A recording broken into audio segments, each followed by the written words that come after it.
Szenen bieten Ihnen eine sehr einfache Möglichkeit, Ihr Evon Smart Home nach Ihren Wünschen anzupassen.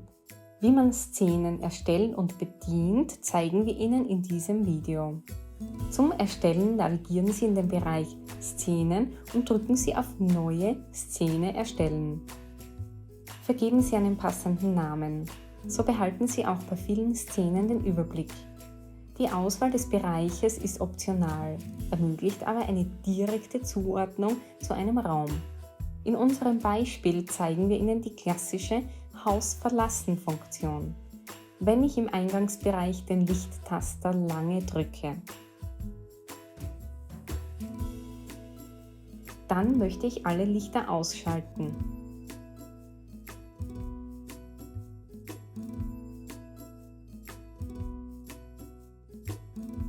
Alle Beschattungselemente öffnen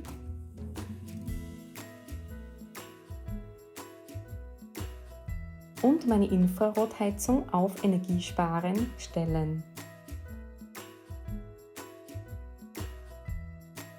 Sie können nun die Szene mit dem verknüpften Lichttaster testen. Alternativ können Sie die Szene auch über den Button manuell auslösen.